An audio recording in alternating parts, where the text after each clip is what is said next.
So I'm here, Roger Hamilton, with Mohammed Yunus, just to have a conversation about the financial crisis, because we're right in the middle of it right now. We're actually filming this in the middle of October. So today, in fact, again, the Japanese stock market went down 10% this morning, and we've got the other markets also going down after the biggest drop already this week.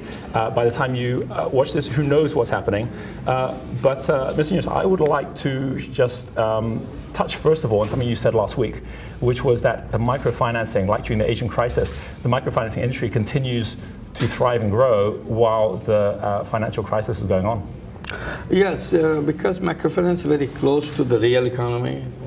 Every loan we give, against that there is some concrete economic activity going on. So we are not hit by the crisis. Crisis came from speculation, crisis came from moving away from the real economy and going to kind of bubbling of the money economy. The finance market. You know, that idea, because during the Asian crisis, you know, we saw during those 10 years, China, which really was lifting itself out of poverty during those years, at the same time that people were saying financially that, you know, the Thai baht was dropping and the Indonesian rupiah and so on. This concept of trust, because within Excel, everything we talk about is trust, and why most entrepreneurs never get started, not just in third world countries, but in first world countries. Why they never get started is because they don't yet have a trusted base of people around them who might have the money or other things around them as well. The way that Grameen Bank works, where you would say, okay, look, you don't have to have assets, but if you've got 5 of you who come together and you trust each other enough that you're willing to vouch for each other, which means that you guarantee each other. So it's about investing in people, not investing in finance. That's potentially something which is not just powerful for taking people out of poverty. It could be powerful right now for places like America, where you now have got people who are really tough on the way their assets are going. And you opened up in America recently, and you just opened up last week or so in Mexico. So yes, how do you see now microfinancing growing from simply something that people are seen as being a mechanism for the poor to something that in fact anyone could be using? Whether we have crisis in the financial market or not, there are lots of people in the world who are left out from the financial services completely, even at the best days of financial business. So that's the part that we have to address, and this can be done. This has been demonstrated to the experience that we have received over the last 32 years, and then it is spread all over the world. And it works the same way, near 100% recovery. And in the points of crisis, periods of crisis, still it works. It works because, as I said, it's very close to the real economy and it helps people. So what we have to do, in any case, we need to expand the financial services to those people who are left out, which is not a small number.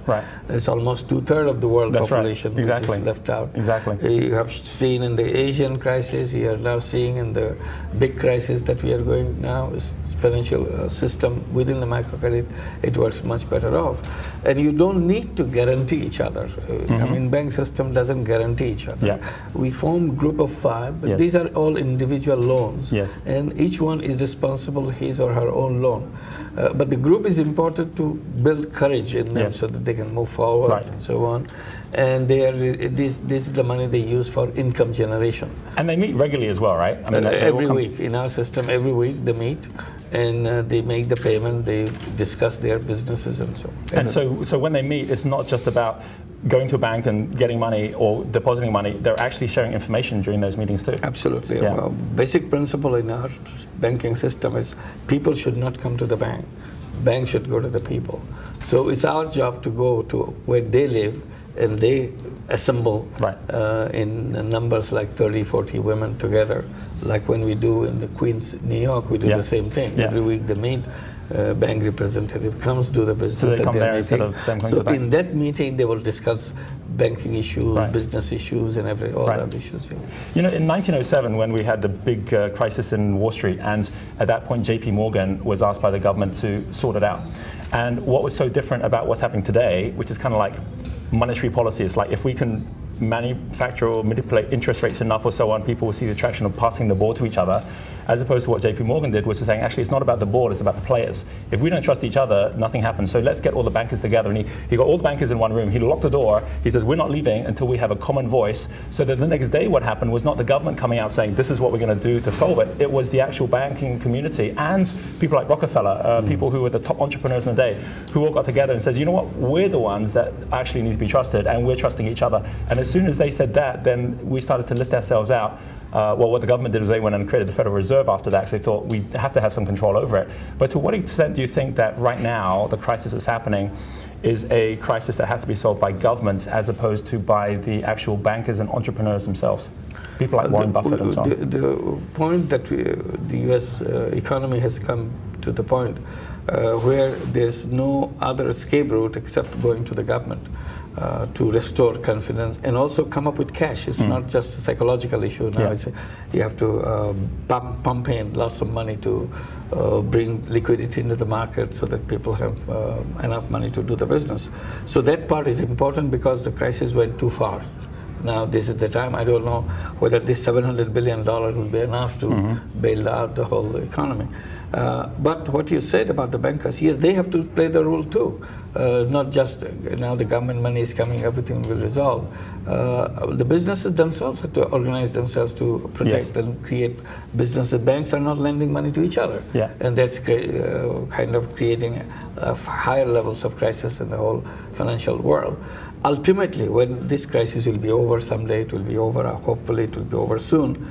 But we must go back to the basic principle. The market must find its own solution. You cannot just go to the government for the solution. Then market has no validity. Because if market is always coming up with such a disastrous outcome, and have to rush to the government, and then there's no market left. So today we have to find mechanism how we make it a built-in solution within the market, rather than wait for a big crisis to blow up and then go to the government. One of the ways to see a mechanism which will clean up the market every day, rather than allow those toxic assets to grow in numbers and volumes and so on. So the mechanism would be within the market, daily basis, you pick up whatever has the least, whatever has the slightest chance of being a toxic asset. So there's a kind of mopping up operation every day, and a mechanism to watch the bubbles growing any place. If there is any sign of bubble growing, you go and bust the bubble right on the day one, rather than let it grow. Sometimes now looks like some people enjoy seeing bubble grow because they make a lot of money out of the bubble. So those tendencies have to go, because today the crisis has been described as cause of the crisis has been described as a stock market has been taken, the financial market has been taken as a casino. Is more than a business, become a gambling. So those gambling aspects have to be removed from the market completely, and a daily mopping up operation, cleaning up operation has to be in place, so that there's no chance ever to let the crisis grow into this proportion.